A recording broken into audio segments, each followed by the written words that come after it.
The courtroom fills with quiet anticipation. Judge Vonda B takes the bench, her gavel commanding attention. The bailiff's voice rings out. All rise. Another day, another emotional battle under the fluorescent lights of family court. The case, McKinney versus McKinney, a paternity dispute that's about to unravel years of tension, accusation, and buried truth. Support court with Judge Vonda B is now in session. Judge, this is case number JVB1078, McKinney case. Thank you. You're welcome. You all may be seated. Okay, Miss McKinney. Yes, Your Honor. We're back. Yes. I hope we are in better spirits. I am. Okay, good. And we're not going to allow each other to press each other's buttons, right? Correct. We'll Okay, see what she ready. does. Okay, so we took the DNA testing, had all that done. Did you all have any problems with that? No, none at all. Yeah. Okay. Fine. Okay, have the two of you had an opportunity to speak at all? We've No spoken. way. No. Lies. All right. Okay. We spoke for 30 seconds. That doesn't count. I didn't want to talk to you. You came up to me. I tried to end the conversation as quick as possible. Your Honor, permission to speak? Yes, ma'am. That is not true. He called me and he asked me, he said, look, I don't know which way this paternity test is gonna go, but if you'll just let me put it on you one more time, we can smooth all of this out, blah, blah, blah, all of that crap. Oh, so that's a lot in 30 seconds. Really? No. Judge Vonda B begins with calm authority. She reminds both parties, no button pushing today. But it doesn't take long for emotions to flare. The mother, Ms. McKinney, insists they've barely spoken. The alleged father jumps in, defensive, dismissive. Within seconds, their fragile civility crumbles into hostility. It's clear, this isn't just about DNA, it's about pride, betrayal, and control. That's not what I said, but When he lies, he puts his hand up like that on his cheek. Oh, okay. Yeah, that's a lie pose. And you Exhausting, found Your all that out in 72 hours? I did. Interesting. Okay. So, you see how aggressive she is about this? This I'm is just excited. She doesn't need help for her daughter. Just This is come on about with the revenge. results, This please. is clearly about getting back at me and punishing me for not, I don't know, staying with her forever. I don't know. Results, please. but it's been The courtroom turns tense. Ms. McKinney claims he called her, asking for one more night before the test results came back. Gasps ripple through the audience. The judge raises an eyebrow. This is not the story the man told. He scoffs, denying every word. It's a clash of memory and manipulation. One woman's truth versus one man's denial. 9 years.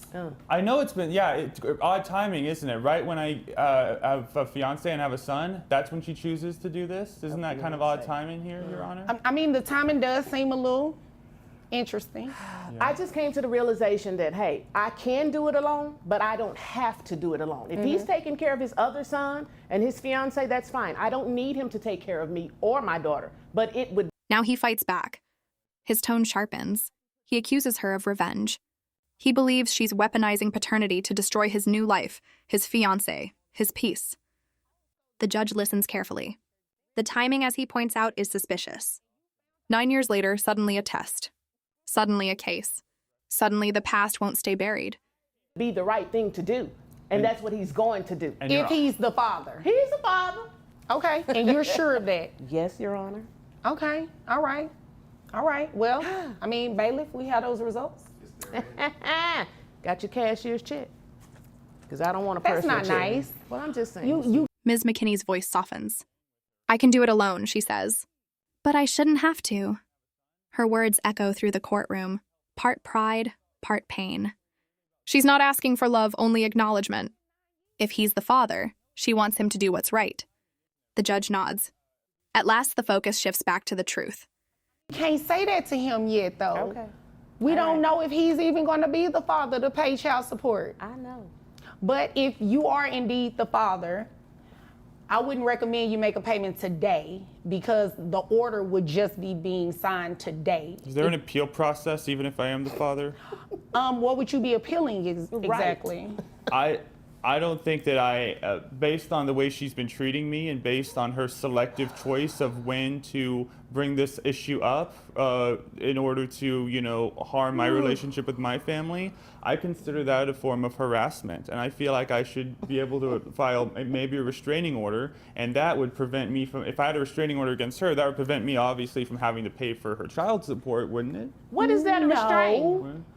No, that's not how any of that works. That was really creative, though. But the accused man tries one more angle, legal creativity at its finest.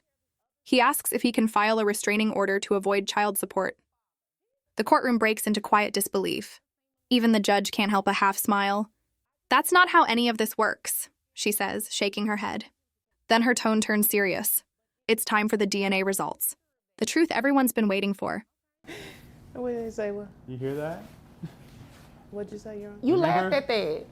Remember No, when you I didn't hear. Oh, let me say it a I'm little the louder. only white person she's been with. Remember? There is Remember that? no probability that he is the father.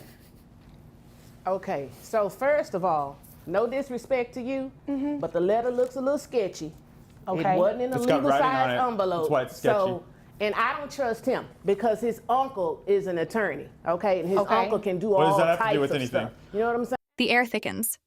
The judge reads slowly, carefully, each word like a verdict before the verdict. There is no probability he can be the father. Silence. Then a faint laugh from the defendant. The mother's face freezes. Disbelief floods her expression. Her reality, built on memory and certainty, just shattered in a single sentence. Okay. So I don't even trust that. Wait a minute. I believe at the beginning, I asked you all how the test went. I mean, And the you test- said, wait a minute, hold on. You said everything went good, right? And it did.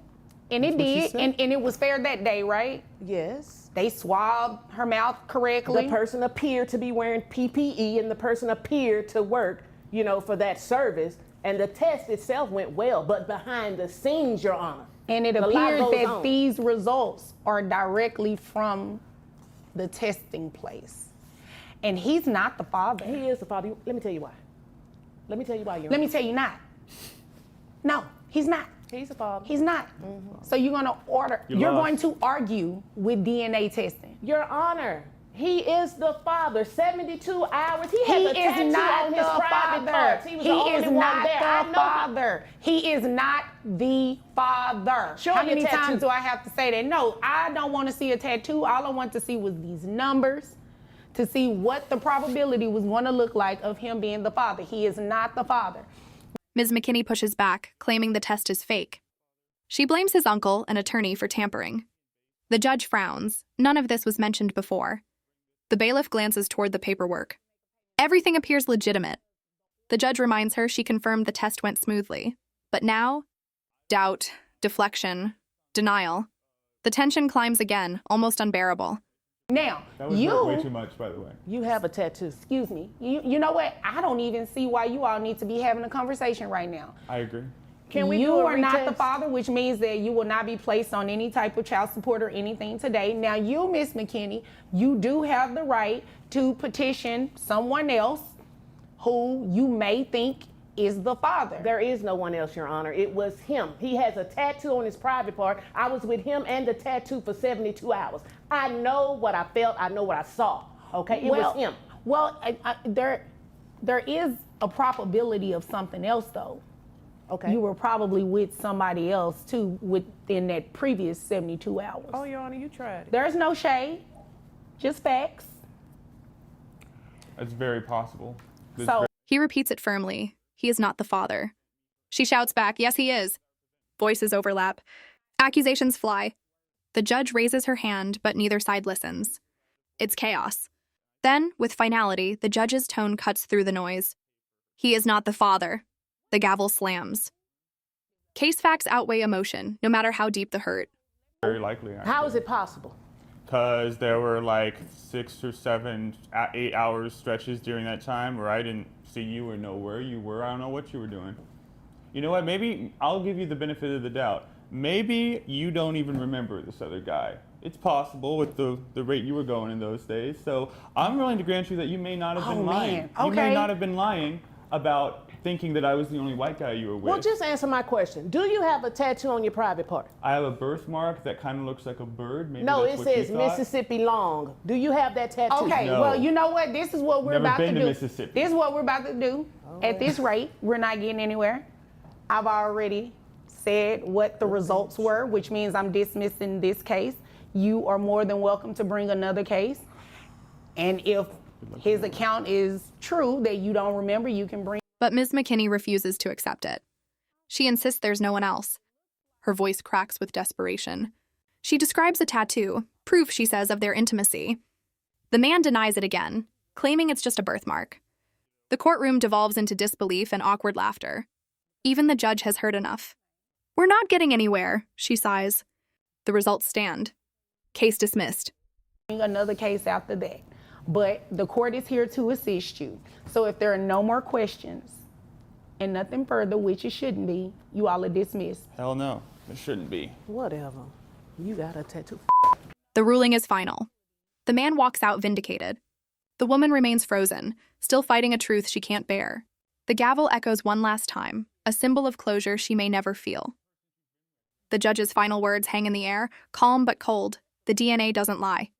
The law doesn't guess. Case dismissed.